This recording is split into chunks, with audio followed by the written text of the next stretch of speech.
Hi, and welcome to a deep dive into assurance engagements. Are you preparing for ICANN or other global certifications? Understanding assurance is fundamental to excelling in advanced audit and assurance. My name is Gabriel Josiah, and I tutor AAA. In this session, we will uncover the essence of assurance engagements and the role of practitioners, the importance of statutory audits in enhancing the reliability of financial statements, the differences between high, reasonable, and limited assurance, and their practical applications. By the end of this session, you will grasp how assurance builds trust and builds trust in financial information, a cornerstone of business integrity and decision making. Let's break it down together. Let me share a study text or share my screen as we look briefly into this assurance session. I've got mini-me now, as usual, as we look at the second session on the meaning of assurance in this brief session. So in assurance engagement, a practitioner, that is engaged by one party. One party, we're talking about the business, the company, the board of directors, stakeholders of the company, engages another party who is an assurance provider, external audits to be precise, to give an opinion on a piece of information that has been prepared by another party. So an assurance engagement has to do with two parties, one preparing information and one or the other reviewing that information in very simple terms. The opinion is an expression of assurance or comfort. So you are comfortable that, or rest assured that that information has been reviewed, and it gives you that level of peace that due process or the right thing has been done. So the opinion is very essential to provide comfort. Second level reviews by an external party is part of this. So an example graphically is a statutory audit, which is a form of assurance engagement. A statutory audit is an audit that is provided statutorily on a set of financial statements by an external reviewer to provide an opinion on the trueness and fairness of the financial statement. We'll be looking at that subsequently. So the shareholders of a company do not accept without question that the information provided in the financial statements by the management of the company is sufficiently accurate and reliable. So they are not sure this is all right.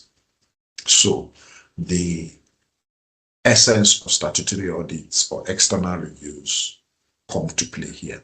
So that unacceptance or questioning of the information provided in the financial statements by the management of their company is what they need, the level of comfort to provide that sense of assurance that is accurate and reliable, and that's what comes or brings into bear a statutory audit or provision of assurance services by an external reviewer.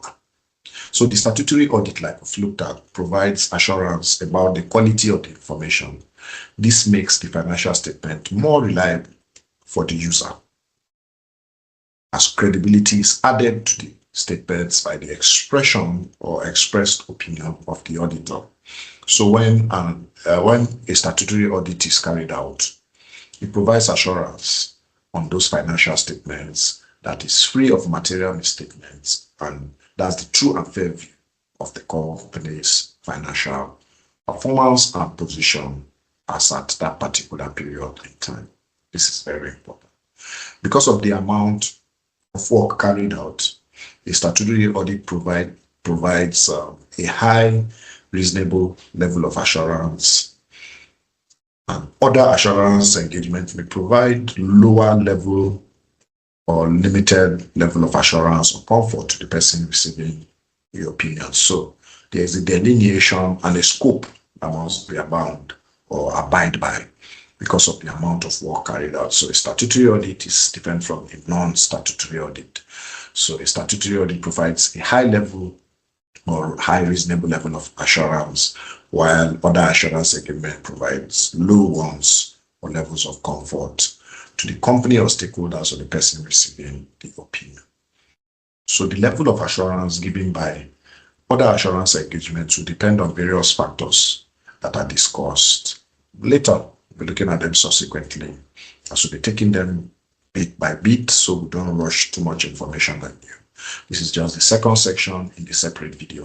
In the first section, we looked at an introduction, and we'll be graphically buttressing that with case scenarios that resonates with you and aligns graphically to be able to learn lessons, not just look at the study text or regurgitate words and letters, but also applying this and how it has happened in case scenarios to understand them. So the level of assurance given by other assurance engagement will depend on various factors, and we'll discuss that later in this chapter. So there's a case scenario, like in the introduction, we looked at the audit of Cadbury. We'll still be looking at that same case scenario here in this second section. So in 2006, if I'm correct, 2006, Cadbury Nigeria PLC, a leading confectionery and food company in Nigeria, faced allegations of financial misrepresentation. The company's statutory auditors were engaged to provide an independent opinion on the financial statements. Shareholders relied on this audit to ensure that the financial information prepared by the company's management accurately reflects its financial position. Now, during the audit, discrepancies were discovered in reporting earnings, with management accused of inflating profits by misrepresenting inventory and underreporting liabilities. The auditor's opinion, based on their extensive review, revealed the inaccuracies, leading to significant changes in corporate governance and financial reporting practices within the company. This case highlights the importance of statutory audits, like we've seen in the text, as a form of assurance engagements. The shareholders depended on the auditor's independent and reasonable assurance to ensure the credibility and reliability of the company's financial statements. Each assurance helped restore confidence or stakeholder confidence in the organization after corrective actions were taken. So such examples underscore the role of auditors, local and global, in bridging the trust gap between company management and stakeholders. So if you're an internal auditor, you're an external auditor, emphasizing the significance of your opinion in enhancing financial statement credibility cannot be overemphasized. This is very, very important. So this case scenario, you could Google it. I'll share the link in a description in this video below, so that you can look at it and understand the importance of assurance services. So this resonates with you, and also you apply them in your professional day-to-day work. And if you're preparing for exams, this should graphically help you understand the concept of assurance very, very vividly. Congratulations on advancing your knowledge on assurance engagements. In this session, we've explored the critical role of assurance in adding credibility to financial information, and how statutory audits provides reasonable assurance to users. As you prepare for your professional exams or in the office, as you are engaging clients as an auditor, remember, assurance is not just about following procedures. It's about building trust in the business world. This is very important. The word trust has to be built and earned. All right. If you find this session helpful, don't forget to subscribe for more in-depth session on advanced audit and assurance. Like, comment. I'd like to hear your thoughts on the video and share the video with your colleagues and peers. Let's keep growing together as finance professionals. See you in the next session and happy learning. Until next time, bye for now.